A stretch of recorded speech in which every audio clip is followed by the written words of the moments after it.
अमीन अस्सलाम वालेकुम। तव्हांखे ख़बर ॾींदा रहूं त असांजो अछड़ो थर एॾो ख़ूबसूरत अथई, एॾो ख़ूबसूरत अथई। हिते जे माण्हुनि जी क़दुरु कोन आहे। हिते जा माण्हू असां सम्झूं नथा त असांजो हीअ अछड़ो थर हिते असांजी खुंबी थिए थी, खुंबी आहे, संगरी आहे, तोखां पहिरूं आहे, फोगी ईंदी आहे। माशा हर नेमत रब जे हिते अलाह पैदा कई आहे। हिते माशा हर नेमत हिते तूं पहिरूं खाईंदे पैसा न वठंदा, खुंबी खाईंदे हिते तूं थर जा माण्हू तोखां पैसा न वठंदा। अगरि जे संगरी खाईंदे त बि हिते तोखां पैसा हिते न वठंदा। एॾी ख़ूबसूरत शइ अथई। तव्हांखे ॿुधाईंदा हलूं त हिते असांजे ॿकरियुनि लाइ, ढगियुनि लाइ, असांजे हर माना सुखु अथई। ॿकरियुनि ढगियुनि जो बि हिते माण्हुनि जो बि सुखु अथई।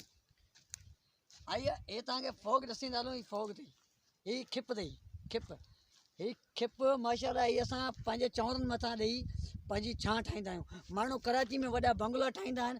असां हिन खिप खे कटे करे असां पंहिंजो छप्पर ठाहींदा आहियूं, छां ठाहींदा आहियूं। असांजी खिप असांजा छां आहे, असांजी इज़त आहे।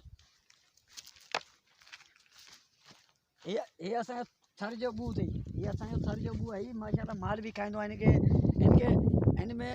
असल में हिते माण्हू छा कंदा आहिनि, हितां खां पटे करे पंहिंजो मथेलो गादेलो आहे उन्हनि जे हेठि ॾींदा आहिनि। उन में विहण भरींदा, कपा निकिरंदो, उहो कपा फुटी जो इस्तेमालु न कंदा आहिनि।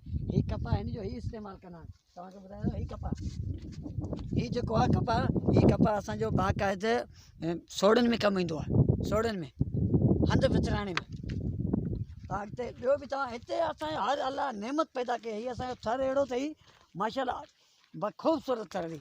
बरसाति जॾहिं वसंदी आहे तॾहिं हीअ त बाक़ आहे कश्मीर। हिते असांजी ढंढ बि आहे। असांजी हिते साम्हूं असांजी ढंढ अथई। हिते जो अलाह जो कुदरती नज़ारो ॾिस, किथां खां ढंढ ॾिस किथे आई आहे। पाणी पूरी ज़मीन जे विच मंझि ढंढ अथई। त असांजे तव्हां ॾिसी सघो था उठियूं बि असांजियूं आहिनि हिते। असां माना उठियुनि जो बि गुज़ारो आहे, बरसाति में मेंहनि जो बि गुज़ारो आहे, ढगियुनि जो बि गुज़ारो आहे, ॿकरियुनि जो बि गुज़ारो आहे। शुक्र हर हिते शइ माना बरसाति में रही सघे थी। हींअर पहिरियों जो टाइम आहे, माण्हू कराची खां अचनि था, हैदराबाद खां, तो मिरपुर खां, इस्लामाबाद मां, माना किथां किथां जा नाला नथा, किथां किथां जा माण्हू अचनि था हिते। सॼी दुनिया जा माण्हू अचनि था। दुनिया जा माण्हू हिते पहिरियों खाइण ईंदा आहिनि। हीअ पहिरियों अलाह जी नेमत आहे। हीअ माना तोहफ़ो थी अलाए रब जे तरफ़ां असांखे मिलियो आहे। ज़बरदस्त ज़बरदस्त ज़बरदस्त। हिते त चढ़ा हिते असां माण्हू हिते माशाअल्लाह ॾाढा ख़ुशि आहियूं। असांखे शुक्र आहे मालिक जो। असांखे सिर्फ़ु असांखे रोड रस्ता नथा मिलनि बसि। इहो असांजी हुकूमत असांजी माना ईअं थी खाई वेंदी आहे। हुकूमत असांजा नलका मिली हड़प करे हला। असांजे परियां त मिले थो, हर शइ मिले थी। हुकूमत पंहिंजे तरफ़ां हर शइ मिली उहा खाई छॾियूं। हर शइ मिली, हुकूमत नलका बि ॾिना, बिजली बि, रोड हर को कामोरा खाई हला। बग़ैर जेके इंजोस वारा नलका आहिनि न उहे बि खाई हला। असांजा कामोरा वॾेरा एॾा हरामी अथई, एॾा हरामी वॾेरा अथई। असांजा जेके नलका मिलिया उहे बि खाई हलिया। हक़ीक़त ॿुधायां, को माज़ूर इहो ज़कायत जा पैसा खायो था वञनि। एॾा माण्हू हिते माना उन्हनि खे एहसासु न आहे।